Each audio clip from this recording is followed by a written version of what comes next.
you guys are a little tepid on Seattle. I'm like, that's Seattle though. You know, we're tepid on each other. So I'm used to it. I come to Boise for the kindness. You know?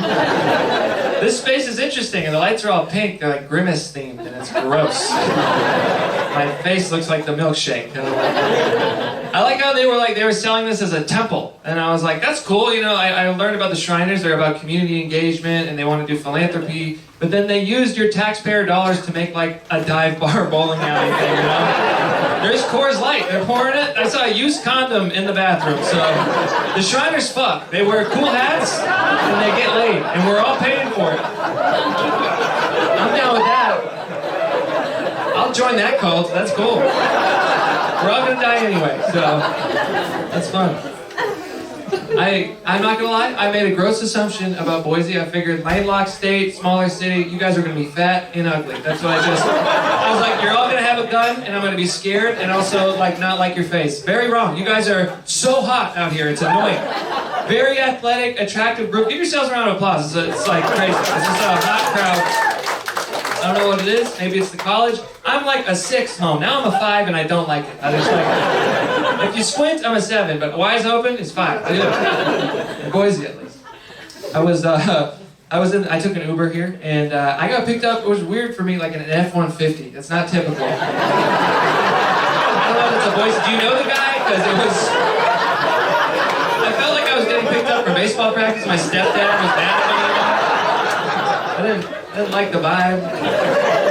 And then I started talking to him. He was a nice enough guy. For a living, this Uber driver, he's like, I sell oil. I was like, out of the back? Like in barrels? He's like, no, I work with I work with Chevron in like other countries. I was like, you're a literal oil baron. And you're driving me around. And what annoyed me wasn't that he did that job. He was like complaining that it was hot out and like the weather was changing. I was like, that's your fault. You're making it hard on everybody.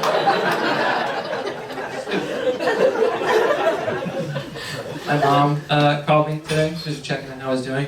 And she was like really depressed for some reason. And she was just unloading all this pessimism. Like, the world's going to end. I don't like that the heat's changing. You know, I'm trying to do my part and it's so little. And I'm trying to make her feel better. I'm just trying to be, optimistic. I was like, I don't know, you raised like 3 beautiful boys? Like, that's a good thing. She's like, only 2 of you were hot. And I was like, what? Hold on. Which one? I don't like this. And then she hung up. So, didn't get the answer. Now I'm screwed in the head.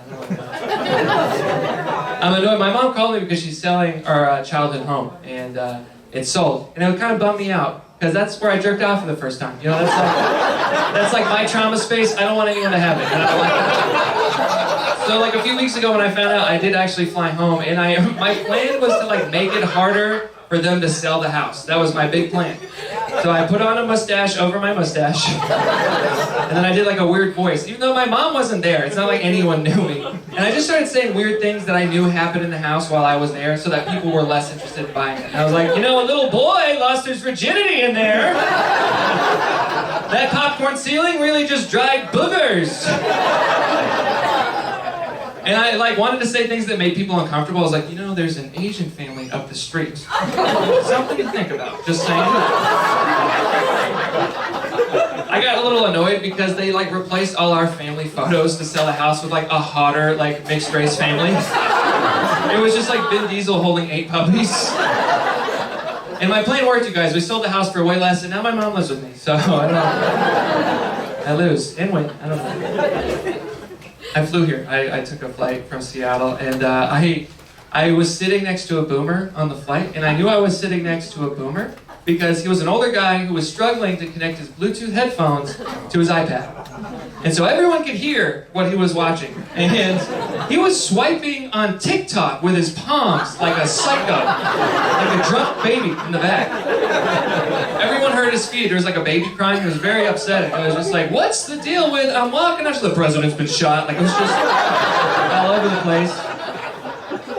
And I felt very responsible because no one was doing anything about it, but I was the local millennial. So I had to think to myself, what would a boomer say to get this boomer to stop doing what he's doing? I have to get down to a boomer's level and talk in his language so that he knows to stop. Maybe you already know what I'm about to say. So I looked at him, I looked both ways, and I was like, hey dude, if you keep it up, everyone's gonna think you're a gay retard. And I don't talk like that. That's not me. That's him. You know what I mean? That's what he does.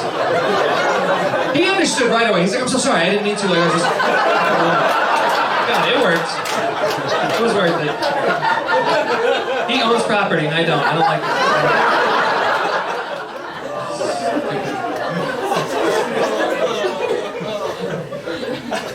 I've been traveling more for comedy, and I was in Buffalo, Wyoming for the first time.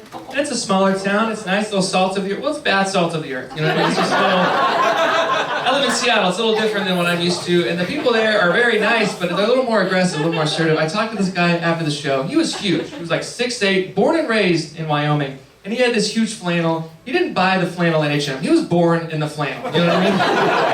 Huge red beard like a lion's taint. You know what I mean? It was just really aggressive. And he took a bear claw of a hand and he put it in my chest. And he was like, "My name's Mark. I've been doing construction 35 years. I was like, "Whoa. My name is Nick. My pronouns are he, him. And I've been scooping ice cream for 6 weeks, so yeah, I don't have calluses on my hands because I use my hands to make avocado toast. That's what I do. He uses his hands for fracking, I think. That's what he does. It was the softest thing he had touched in a while, so we held hands all night. That's what we did. That was his bitch. And then we kissed, because it was nice. I've been dating ever since. I like living in Seattle. I think it's fun. I appreciate that the people there try to be woke. The key word is try, because sometimes they don't know what they're doing. Too many honkies, you know what I mean? It's fun to watch. It's fun. I like how that offended you. I like how I can say it. She's like, oh. I was at my first Mariners game this summer. Do you guys root for the Mariners? You guys like? Yeah. Mixed reviews. I mean, it was fun to watch. It was a cheap game, and when I went, it was Indigenous Peoples Night, which is great. I'm glad we're celebrating those people. They had no idea what they were doing, though. So to celebrate the Indigenous people at the Seattle Mariners game, in front of everybody, like 10,000 people, on the Jumbotron, the camera guy just zoomed in on who he thought was Indigenous. That was the whole... It felt more like racial profiling. He was scrambling. He was just like, all right, let's find somebody... He did zoom in on a box of American Spirits. It was close. That made me laugh. I had a trail of tears on my cheek. We passed social studies class. It's nice. I feel like that's a group of people we often objectify. We name them after things, right? The baseball teams we're watching, or even, I don't know, like cars. I think that's weird. I don't know if you guys have ever driven a Jeep Cherokee. That's weird to me. That's a group of people, but also a vehicle. It's not like we have the Jeep Puerto Rican, you know? I'd be attracted to that car. Big caboose, room for the kids. I don't know. You know my type. I'm not from the West Coast. I'm not from the Northwest at all. I actually grew up in a small town in Massachusetts called Seekonk, Massachusetts. That's where I grew up. And yeah, no one's heard of it. It's tiny. It's interesting name though, Seekonk. Everyone thinks it's weird. They always have to ask me about it. It's just a native name and it directly translates to the sound a goose makes. Seekonk, that's... That was the town. We were the geese in high school, just Seekonk every day. That was the chant. Seekonk. It was just... We lost every game. That's what we did. Was that a pubescent boy? It's like, no, it's the football team. We're 0-12. You know, it's just... I had a friend try to make fun of me. He was like, the geese? Like, that's not intimidating. You know what I mean? That's not cool. And I was like, you try fighting a goose, right? I've only seen that one time. Some guy beat up a goose, mayor of Seekonk. So that's how it works. It's interesting growing up in that town. Because I was little and I didn't realize that my family didn't have much money. We struggled. I didn't realize that. They did a good job not telling me. But then I found out that we didn't have money because we had show and tell for the first time in elementary school. And that's the day you're supposed to show everyone your stuff. But I didn't have any stuff. I had a sunburn. That's what I had. So, didn't know what to do. And what I ended up doing instead was trying to entertain myself the day before. And I was really sad. And I started digging holes in the backyard. Just really aggressively. I don't know what I was looking for. Maybe a father figure. Not sure yet. I haven't been to that part of therapy. Didn't find my dad, but I did find an interesting shaped bone. And in my head, I was like, oh my God. I just found a dinosaur bone. This is amazing. I just made a scientific discovery. So I came into class the next day with some confidence. Like I went to the teacher and I was like, you might want to call the mayor because I just did something profound. And she was not paying attention. She was drunk. She was, yeah. It was her Friday. It was Friday. So I was really excited, but then I got nervous because the kids before me, they brought in some cool show and tell stuff. Like I'll never forget this girl named Caroline DaCosta. She brought in her dad's gold medal from the 1996 Olympics. bitch. You know, it's just, that's stolen valor. You know what I mean? You weren't the one, you weren't doing steroids in the 90s, right? Bringing in your literal gold. I started getting upset because I started realizing this isn't a dinosaur bone that I have. This is a horse hoof. That's what I have. So, and it started to smell, and I didn't know what to do. So I thought to myself, maybe if I pee myself, I can get out of the situation. I didn't have to do that because the guy who went right before me, his name is Doug, and his show and tell was that he showed everyone the scab on his elbow. Then he just peeled it. That was the big. I was like, all right, well, might be poor, but I'm not gross. You know, that's cool. I remember back in the day, I used to get picked on a lot because I was very chubby. I was like a fat kid. And the kids used to call me names. They used to call me El Gordo. That was one of them. Which is, I thought that was a weird choice because, you know, I'm white. The school I went to in Seekonk, very white, which means they chose to learn Spanish. That's what that meant. That's how fat I was. I didn't like it. But I had a teacher reassure me. She's like, Nick, ignore those kids because when you get older, the ladies, they're going to love you. They're going to love who you are. And I was like, that's weird because you're 40. And I'm 9, so that just means you were looking me up and down and thinking to yourself, this kid, he's gonna fuck, I can tell, he's really gonna. Yeah, I thought that was super weird, so I put my pants back on, got out of her car. She was driving a Dodge Jew, and great mileage, hates Volkswagen for some reason. Another history joke. She rolled down the window, she's like, you're gonna age like fine wine. I was like, I like what that means, kind of a cute saying. It insinuates that as you get older, you know, you're like a rich, like a Merlot, people like you, but when you're younger, you're just a grape. You're a statutory grape, that's what you are. It's a word joke, that was different. Make some noise if you're married. Who here's married? Anyone? That was a little, woo, okay, we're done. And we're drunk, I don't want them to know. I saw you clapping in front. How long have you been? Is it you two? About 10 years. Give them a round of applause. Whole decade? Married? That's great. What's the secret? What do you do to keep working? Shut my mouth and I listen. Hell yeah, hell yeah. She's just like, yep. And she's drunk. Okay, this is good.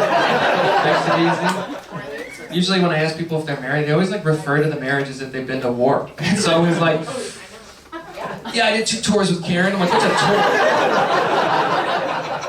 I only asked the couple just because I just got engaged and I'm very excited about it. Just trying to find out what everyone's into. Yeah, thank you for that. Most people clap when I say it, but when my fiance's like, I'm engaged to Nick, everyone's like, next time, for sure. Next one, you'll get it, it's fine.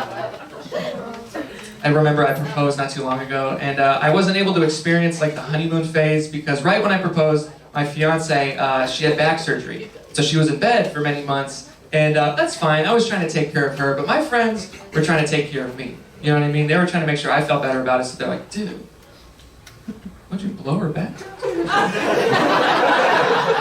You hit it from behind? And I was like, no, she farted and got a herniated disc. That's, yeah. I'm really bringing that to the table. I've got male babysitter energy, that's what I got. Been together like 7 years, and I love her to death, and I'm excited to get married. I knew right away, like within 3 months, I was like, oh, this is gonna be the person for me, this is my person. And I wanted her to know that, so, you know, within a few months of the relationship, my big thing was like, I'm gonna get her a dildo. That's what I'm gonna do, so she knows. That was stupid, that was a bad idea. Because I realized, I was like, oh, I have to now buy this in the store. I have to go up to some dude named Keith and look him in the eyes.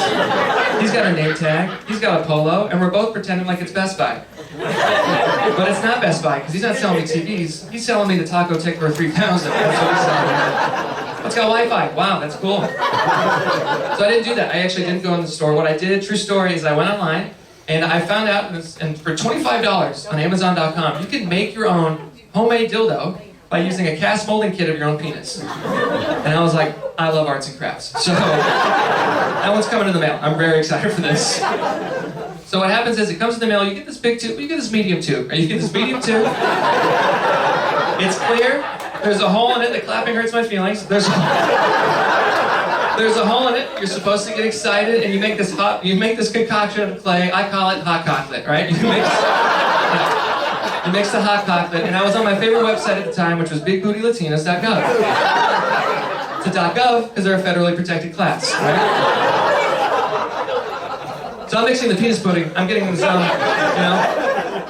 I'm typing in what I like, and the problem is, I didn't follow the instructions correctly. I didn't use lukewarm water like you're supposed to. I used boiling water, because I'm an idiot. So what happened is I burned myself, and I got hot chocolate on the carpet, I'm crying, I don't know what to do. But the miracle is it stuck, and it worked, and I had what's called a flaccid penis dildo. Which I then had to present to my girlfriend of 3 months like a psycho, just like... So the day came and I got excited, I was trying to spice it up, so I got on a knee, like a gentleman, and I was like, maybe we could use this as a butt plug. And she's like, I'm pretty sure I'm gonna use it as a wine stopper, that's what I'm gonna do. Guys, I call them wine weenies, I'm selling them after the show. If you want one, I got them in hot pink. My name is Nick, thank you so much for your time, everyone.